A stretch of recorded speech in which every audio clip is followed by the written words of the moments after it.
I would like to introduce you to Dr. Ringler of California Fertility Partners, located in LA, who is a specialist in third-party reproduction, egg donation, and surrogacy, and has extensive experience with international patients for over 20 years now.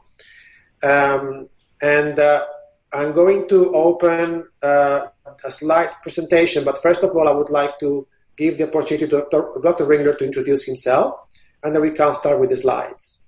Thank you, Dr. Ringler. Thank you, Juan, and thank you all for joining us today. My name is Guy Ringler, and I'm a fertility specialist with California Fertility Partners in Los Angeles, where I've been practicing for the last 30 years. And I'm happy to have you join us today. I'm going to give a rather short presentation on family building through surrogacy and egg donation, and we'll have plenty of time afterwards to answer your questions. So why don't we start with the slides, Juan? Yes. So whilst I open the slides, I'm going to share my screen. You will have the opportunity to ask questions to Dr. Ringler. You can actually write those questions whenever you want using the Q&A feature you should see on the screen. If you hover the mouse, there should be an icon for Q&As, right? Questions and answers. You can write your questions in there, and then when we finish the presentation, we will be able to answer those questions. Also, please note that you can write your questions in either English or Spanish or French or Italian, and I will be able to translate those questions for Dr. Ringler. Okay, so let's start with the presentation. Okay, so I think it's here. Okay, so we can see it. Yeah, Dr. Ringler, you can see it correctly? Beautiful, beautiful, beautiful. Excellent, so let's go. We're going to talk today about family building through surrogacy. As I mentioned a minute ago, I'm a fertility specialist with California Fertility Partners in Los Angeles. Next slide.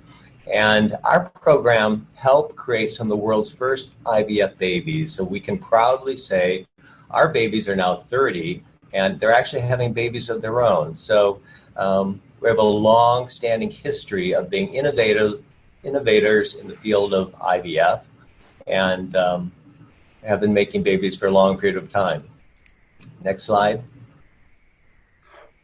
So when you come visit us, I always like to show what we look like, so you have a vision in your mind. This is our waiting room where we check patients in. And we see patients from around the world who come to us for the high-quality care provided and for the treatment options available here in California that aren't available many places in the world, such as surrogacy. Next. Several years ago, about 4 years ago, we built a new IVF lab with all state-of-the-art equipment, highly purified air system, to give our patients and our patients' embryos the best possible conditions for early development. And so I told the designers I must have a viewing window into the IVF lab so my patients could see where their embryos are being created. And the next slide will show the interior of the IVF lab. It's a very modern space. It's a very clean space, again, to provide the embryos that are in culture an ideal environment for their early development. Next. So this is the goal for all of our patients, a healthy baby born at term. And this photograph was actually given to me by one of my former patients who gave me his permission to share it to inspire others to pursue their goal of having children. And we work very hard to help everyone to achieve this goal. And many of our patients do this through surrogacy. Next. For all of my patients, I start with the semen analysis, a very basic test. So if you haven't had one done, ask your doctor to do one as a baseline to get a sense of the quantity and quality of the sperm. If there's any abnormality, it takes 2 to 3 months to see any impact of treatment, so we would want to start that treatment early. If we look at the sperm count, which should be greater than 15 million per ml, the sperm motility greater than 40%, and then the morphology, the second from the bottom, that should be greater than 4%. these parameters correlate with the ability of the sperm to function. The main function of the sperm is to penetrate an egg. So it's important to establish a baseline to see if any treatment is needed. Next. We talk a lot, you hear a lot about how impactful age is on women and the egg quality. Well, men are also impacted too by age. And as men get older, we do see a slight decrease in the sperm parameters in men over age 35, and that can translate into fewer embryos to use, fewer normal embryos to use. And in men over the age of 40, there's a gradual increased incidence in autism, schizophrenia, and some other single gene disorders. So there's a renewed interest and awareness of the impact of aging in men. So now is the time to check your sperm count and see if we need to do anything to improve it. And then eventually we will freeze it for use in your IVF treatment cycles. For most of my patients, we actually will use thawed frozen sperm to inseminate the eggs in the IVF cycle. For international patients, they will travel to Los Angeles prior to the treatment cycle, freeze it here, so we have it available during the treatment cycle. During these times of COVID, we are locating labs in Europe that can freeze the sperm for subsequent courier of it to Los Angeles. But we're all hopeful that as we deal with this epidemic, travel will free up that will allow you to come to Los Angeles to freeze sperm. The only men that I ask for fresh sperm on are men with very low sperm numbers, because then there may be some advantage to fresh. But 95% of our patients will use frozen sperm. Next. Oops, sorry. Factors affecting sperm quality include lifestyle, certain medications. Everyone asks about alcohol. Alcohol in moderation is fine, but excess alcohol can have a negative impact on sperm quantity and quality. Two medications that can have a negative impact on sperm include Propecia, which is hair loss medication. Some men will see the numbers drop precipitously. Testosterone supplementation can completely turn off sperm production in some men. So if you're on any testosterone supplement, stop it immediately. And then anything that will increase heat in the testicles, saunas, steam rooms, excess exercise, all have the potential to decrease sperm production. Next. Now, there are supplements you can take to improve your sperm parameters. Omega-3 fatty acids, vitamin C is a powerful antioxidant to improve sperm quality. Coenzyme Q10 is another antioxidant. Take it twice a day, folic acid. So if we identify abnormalities in sperm, there are treatments that we can do that will be helpful. So for many of my patients, I'll start them on supplements prior to their visit to Los Angeles to freeze sperm. Next. Now, all men need genetic carrier screening, and their egg donor will have it as well. You need to know if you have any mutations for genetic disease. If you have a mutation for a disease such as cystic fibrosis, we need to make sure the donor doesn't share that mutation. So for my patients, when they're testing their sperm, I will always do genetic carrier screening so they will have that information ready for when they select their egg donor. Now, we can ship genetic carrier screening tests anywhere in the world, and they're very simply done with a saliva kit. So you can do it at home and simply FedEx it back to the States, and within about 2 weeks, we'll know your genetic carrier screening. Next. Now, egg donation is very different in the United States compared to Europe. I know Spain has always been advanced in egg donation. The main difference between the U.S. and Europe, such as Spain, is you receive much more information about the egg donors. You will see photographs, detailed personal history, family medical history. In many cases, you will have the option to meet the donor. And all this is very useful, very important, I believe, information in selecting the donor you will use to help create your family. And we have very diverse population, California and throughout the United States, so you can really find whatever you're looking for in terms of characteristics, in terms of family heritage, hair color, eye color, educational background. So you really want to take your time while you're looking for an egg donor to find the candidate that's really right for you, somebody that you really like, someone who inspires you in some way. In addition, her egg quality has a large impact on your overall success rate. So I always advise my patients to take your time, find the donor that you really like, and that after I review her profile, I can give you feedback on her assessed egg quality. We want to find someone who's going to give you the highest chance of success. When you're looking at egg donors, you will see first-time donors and repeat donors. With a repeat donor, we have the added information of how many eggs she made in a prior cycle, how many embryos were created, and whether there was a pregnancy from that cycle. So that's always very useful information. What I see clinically is some egg donors make beautiful eggs and embryos every cycle, and others less so. So if we can work with a donor who we know has done well before, she's likely to do well again. Next slide. How do you choose a good egg donor? Ideally, they should be between the age 21 and 30, normal body size, regular menstrual cycles, healthy lifestyle.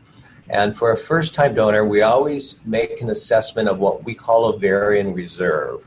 What do I mean by that? There's a blood test we can do named AMH, anti-Mullerian hormone, that will predict how many eggs she'll make in a treatment cycle. Another test is what we call an antral follicle count. It's how many follicles we see in the beginning of her cycle. These two parameters are used to predict how many eggs she'll make per cycle, because our goal is to retrieve between 20 and 30 eggs per treatment cycle. Next slide. Other factors besides age that affect egg quality include lifestyle. We want someone on a healthy diet, does not smoke, alcohol in moderation. And the last parameter here, ovarian stimulation. What I mean by that is how we treat the donor during that treatment cycle. In our program, when patients are undergoing treatment, each doctor, myself included, I monitor my patients very carefully. I do each ultrasound exam because I use that information from those tests to make decisions as to when to remove the eggs. Timing is very important. If you remove the eggs too early, they won't fertilize. If you remove the eggs too late, you can literally overcook the eggs and decrease their pregnancy potential.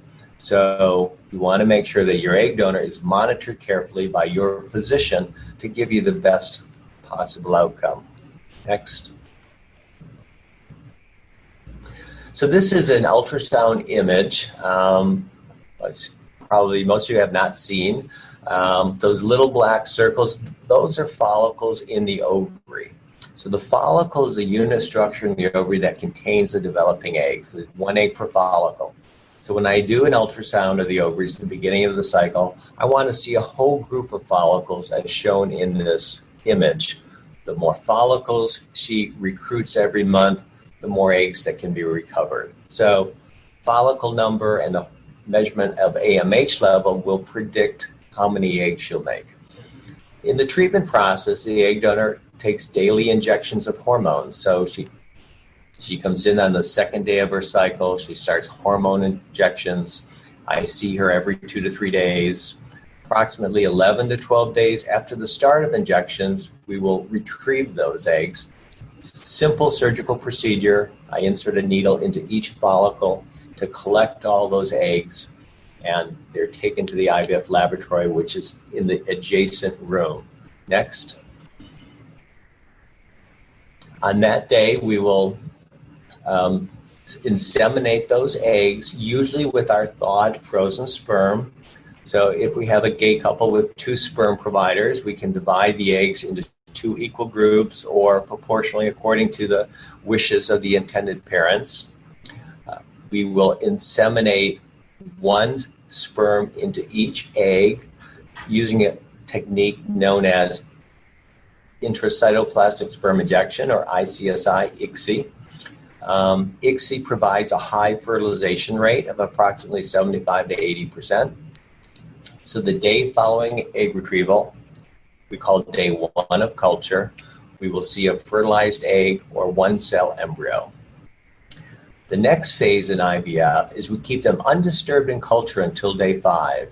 So between day 1 and day 5 to day 6 in culture, about 60% of those 1-cell embryos will grow and expand to a 100-plus cell embryo called a blastocyst. And I believe the next slide we'll see some pictures of some blastocysts. These are beautiful blastocysts in culture. So again, we're looking at a microscopic image of the sphere, and the outer layer of the sphere are the future placental cells. And on the inside of that sphere, there's a cluster. You can see it if you look at the top middle image, that sort of darker cluster. That's called the inner cell mass, and that's the future fetal tissue. So we have a hollow sphere with outer cells that become the placenta and the fetal cells on the inside. Once an embryo becomes a blastocyst, they're all graded, A, B, C, D, and at this stage we have the opportunity to biopsy them for genetic testing. So next slide. This is an illustration of how we do pre-implantation genetic screening with biopsy. So it starts by using a laser to create an opening in the shell that surrounds the placental cells, and then using a microscopic pipette, we remove about 3 to 5 cells from the outer layer of the embryo. So we're testing the future placental cells. We're not touching the fetal cells. These cells are sent to the genetics laboratory, and they will tell us whether or not that embryo contains the correct number of chromosomes. So we all have 46 chromosomes, but some of the eggs, some of the embryos will have an abnormal number, preventing that embryo from becoming a healthy live baby. So the next slide will show what we find. So in general, in our 25-year-old egg donor population, we find about 60% are normal, 40% abnormal. So 60% of embryos, and sometimes it can be as high as 70%, but on average about 60%. So 60% of those embryos created will be usable, and the other embryos will have chromosomal abnormalities, which we cannot use in the transfer. So genetic screening of embryos will screen out Down syndrome and other abnormalities that will not result in a healthy clinical pregnancy. Now, genetic screening is very helpful in older women. In egg donors, since they're young, it's not a necessity, but it does, again, enable us to screen out those embryos that are classified as abnormal. The testing result does tell you the gender, so you will know how many normal male embryos, how many normal female embryos. And the next slide will just show the impact of age. So in women aged 35, 37, we have about 44% normal. The next slide is PGS data on women in their early 40s, where only about 18% of the embryos will be normal in an IVF cycle. And this is why when we select an egg donor, we want a donor between ages 21 and 30. Now, occasionally I'll have patients who want to use a sister as an egg donor, and she's 35. Can we use her? Yes, but we know that she likely will have more abnormal embryos than a 25-year-old egg donor. But if it's important to use someone that you know to be the genetic provider for your children, absolutely, that's possible. In fact, the first gay couple I treated over 20 years ago, wanted to use a sister of one of the intended dads as the egg donor. Turned out she was 41 years of age. I counseled them against the potentially, decreased pregnancy rate using eggs of a 41-year-old. But it was very important for them to have their child, the child of these two gay men, to be a mixture of their genetics, using the sister of one dad and the sperm of the other. They were very fortunate. She did very well, and they got pregnant in the first cycle. Next. So let's shift a little bit and talk about surrogacy. The United States has always been one of the safest places in the world for surrogacy, especially in California. In California, the laws here are very well established and very protective of the rights of the intended parents. The legal parents of the child born through surrogacy in California will be those individuals whose intent it was to create the child. A contract is established between, this can be two men as the intended parents, two women, one man, one woman. The contract for the surrogacy cycle will define who the legal parents are. In the state of California, the names of the intended parents on that contract will become the legal parents of that child.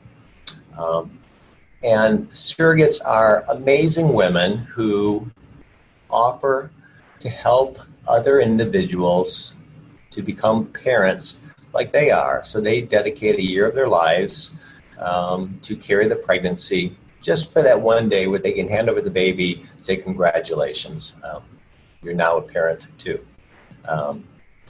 Next slide.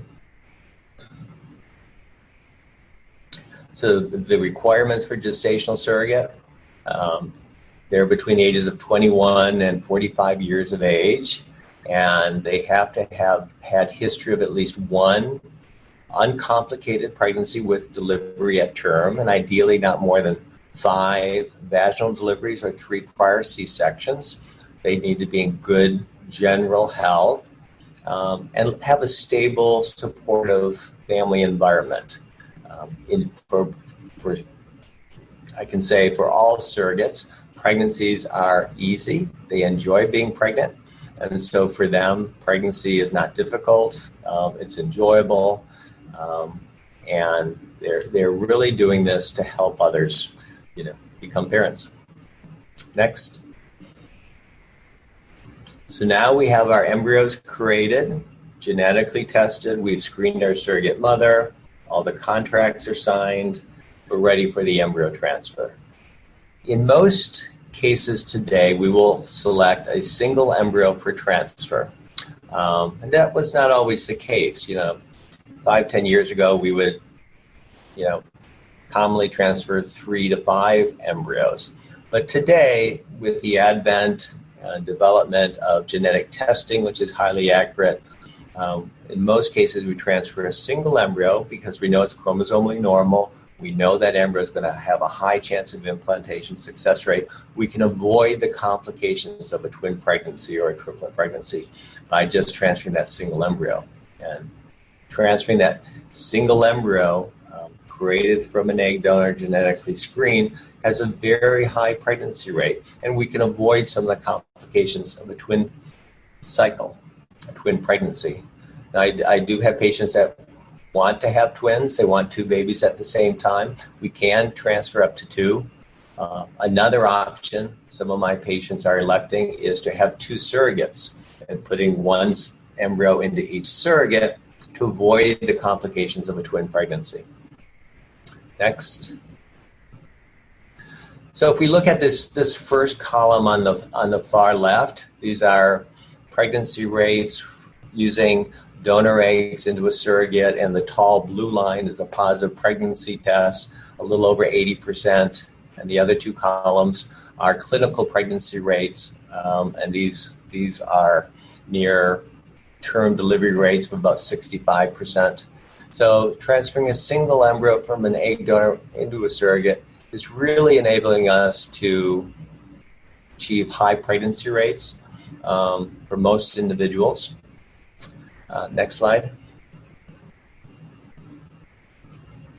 And I'm often asked, what are the secrets of surrogacy? How do you maximize your chances? How do you do this safely? Well, number one, surrogacy in the United States is safer than anywhere else in the world. You want to work with a team of professionals with experience in surrogacy.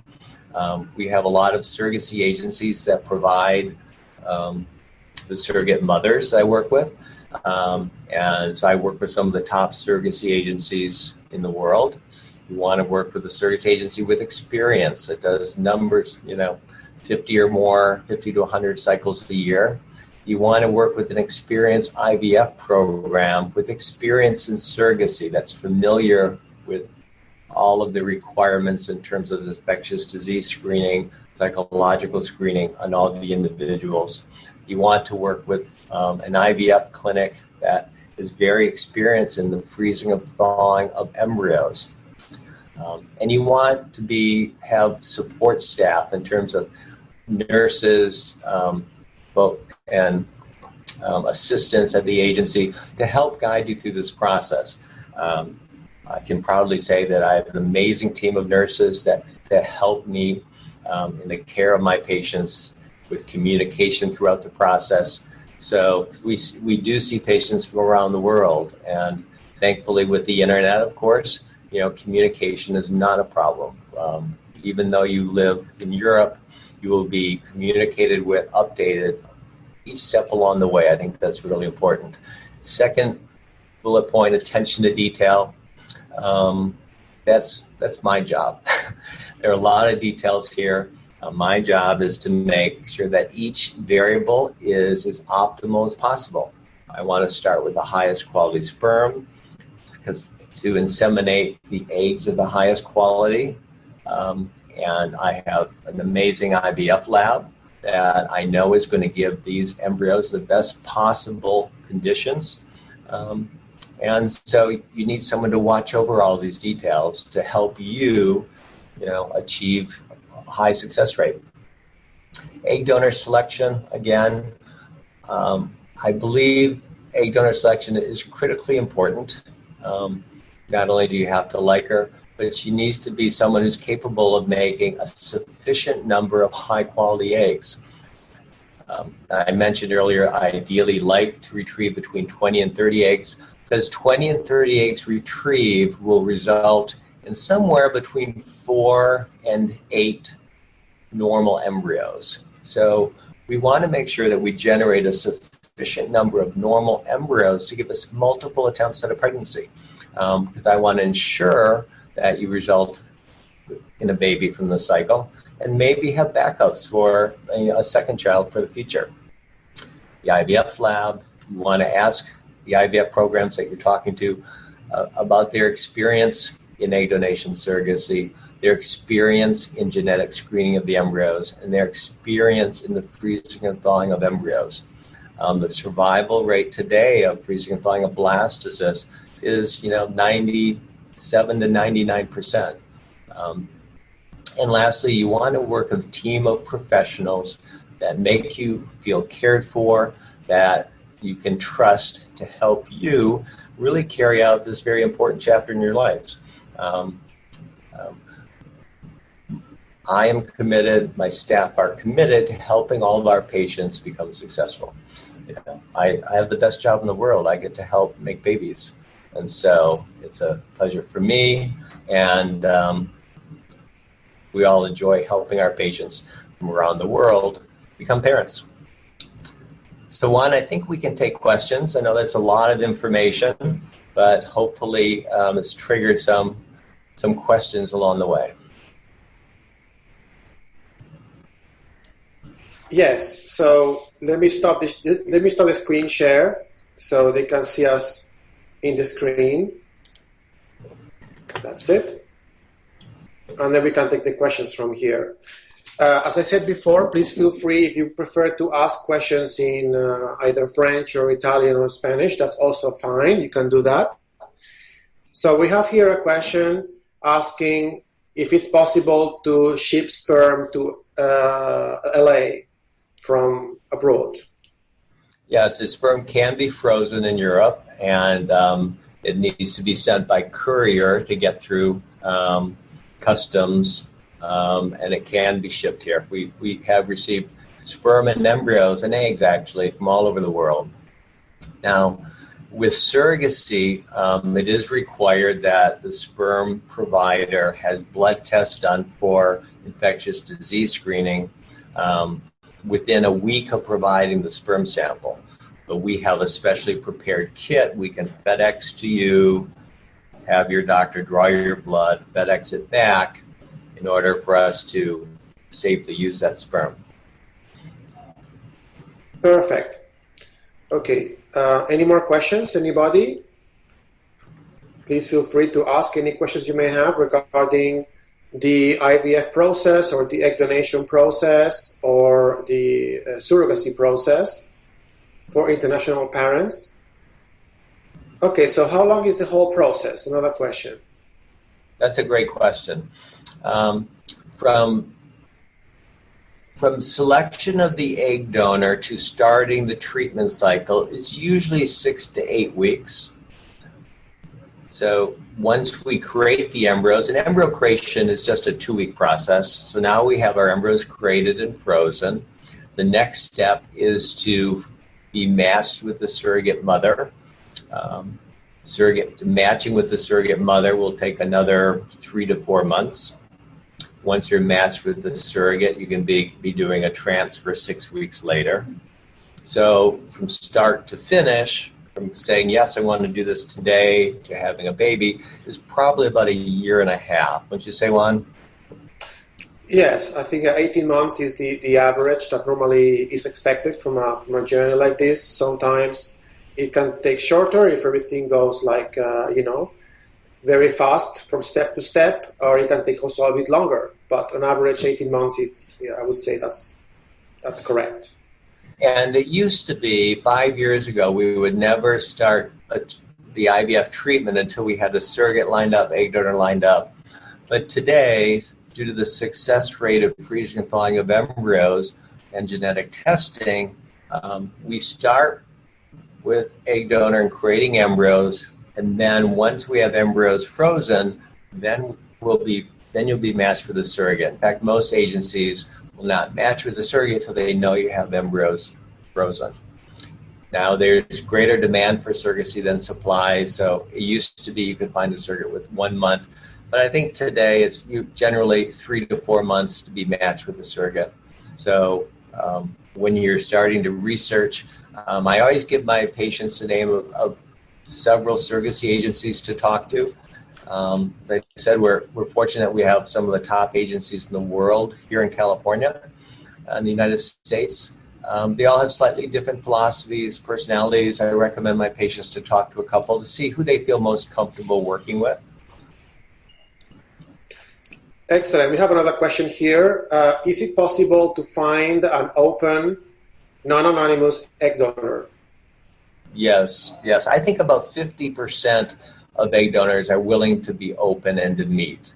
And I think it's nice for your future family someday, because your children, eventually are going to ask a lot of questions. And so it's nice to provide them answers to those questions, to give them, photographs of the donor and contact it in case they are interested in meeting them. It's my patients who have open to egg donors will put together a whole family story. This is the egg donor, Mary. This is our surrogate, Julie. And the children grow up at an early age understanding how they were created. Excellent. Another question. Can you tell me a little bit about the whole price, Dr. Ringler? Yes. Very important question, because we all understand this is not inexpensive. Modern medical care is somewhat costly. So everything from the medical side, the surrogate egg donor is going to be at the low end around $150,000 through $180,000, could go as high as $200,000, just approximately. Excellent. Okay, I don't have any more questions right now, but we can give the last chance if anybody wants to add another question to this webinar. Let me just say one little bit. The factors that influence the cost would be the compensation to the surrogate. Surrogate compensation can vary according to the state in which she lives. Compensation to the egg donor can vary between $6,000 to $26,000, depending upon the donor's history and different parameters.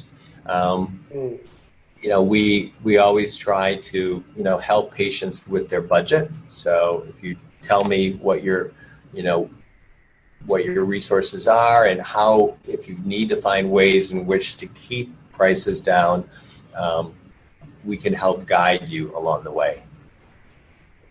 Yes, I mean, if I can add something to that, the way I explain about the cost and how you split it, there's like two big blocks that you have to take into account. One block is the clinical side, which includes the egg donation side, and all the medical treatments. And the other block is the agency side, which includes the surrogate, the attorneys, and all the expenses related to health insurance as well.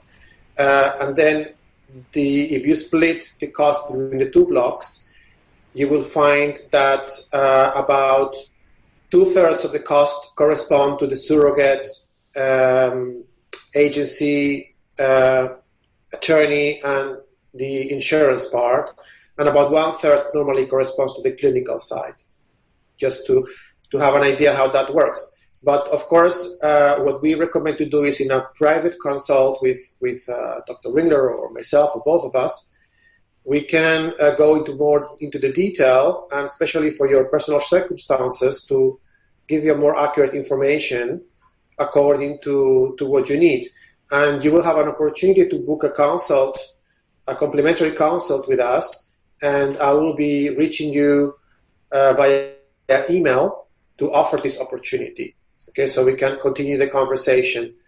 I have another question here, which says, do you work with good surrogacy agencies, and can you recommend good agencies?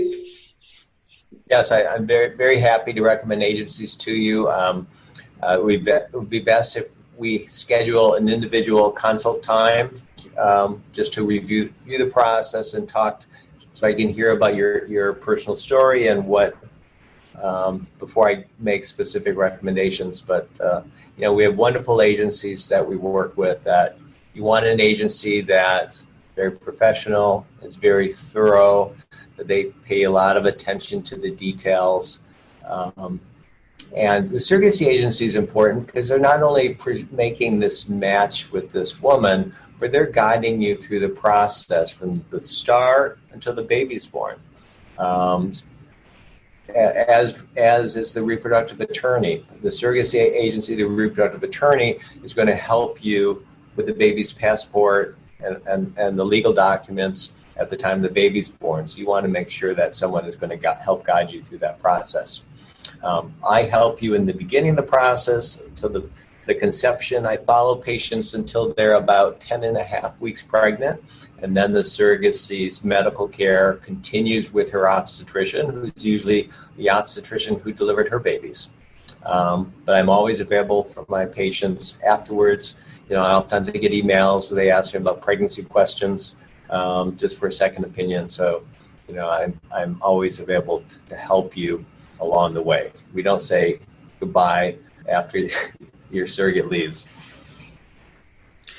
Excellent. I have a question here.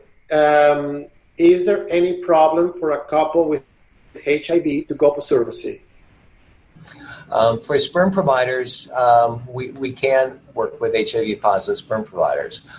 We work with this amazing lab in Boston called the Bedford Foundation. The lab director is Dr. Ann Kiesling, who's one of the pioneers in HIV and reproduction, because they've developed an assay that will detect viral load in semen samples. So they will collect 2 semen samples. They will test for the presence of virus. Once we have a viral-free semen sample, that sample is used in the IVF treatment process. And in many antiretroviral medications, nearly 100% will have a negative viral load in the blood, but about 10 to 15% of those men with a negative viral load in the blood can intermittently shed virus into the semen. That's why we want to make sure that there's no virus in the semen. And then we do a special sperm wash that will be a further safety step to minimize any transmission of virus to that embryo. Yes, we can do that safely today. Excellent, excellent. Just to because I have a question here about language. Yes, we can provide you all the answers to these questions today in either of the languages which I mentioned earlier, in Spanish, in Italian, in French. That is no problem. So I will be emailing you all, and then you will let me know if you would like further information. And of course, if it needs to be in Spanish or Italian or in French, that is no problem at all. We can answer all those questions. And if you want to have a private Zoom call or Skype call with Dr. Ringler, and you need language support, then I can also join in the call, and I can translate that conversation for you. So that's no problem at all. Yeah, we can do private consultations with interpreters for any language, so it hasn't been an issue. I speak a little bit of Italian, a tiny bit of German, and I'm studying French now, but I'm very early in my studies. Excellent, excellent. Okay, so I don't have any more questions right now. So unless any other question comes through very quickly, we're going to close this webinar. And I would like to thank everybody for joining us. I hope that you enjoyed it, that it was informative. We will also have a recorded copy that we will be able to give you the link to access this webinar as a recorded copy. And yes, and we remain available for to help you with your questions and in your journey to build your family. Dr. Ringler? Okay, thank you, Juan. And my email, Juan has my email address. If you want to privately submit a question, happy to do that. And hope we can see you in Los Angeles one day. And we should probably just say a little bit about COVID and its impact. I think most fertility centers in the world have been operating at a very low level until recently. Last week, we started to resume treatment cycles safely. We have a lot of safety precautions in place. I think fortunately here in Los Angeles, we were not as impacted as other cities such as New York and in the state of New Jersey. So we're feeling good about proceeding forward safely. For my international patients, we are working at locations in Europe where sperm can be frozen.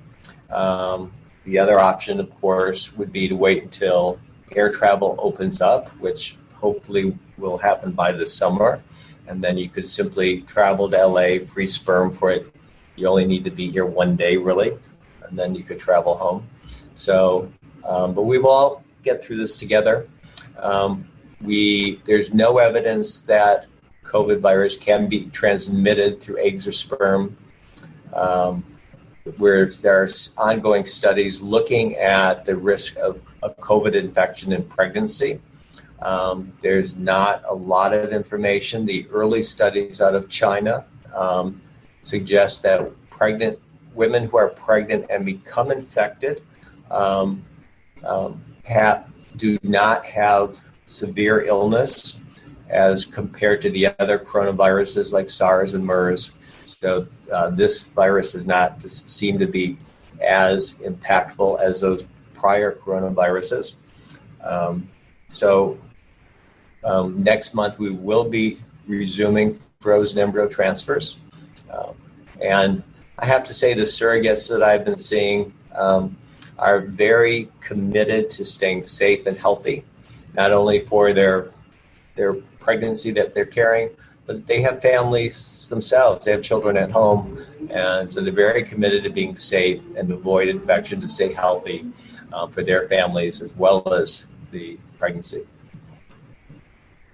Excellent. Well, thank you very much for this additional information on COVID-19. And as I said, yes, we will continue the conversation over email and schedule a consult if you wish to do so. Thank you very much, everybody. Have a great evening and rest of the day in Los Angeles, Dr. Ringler. Thank you. And bye-bye now.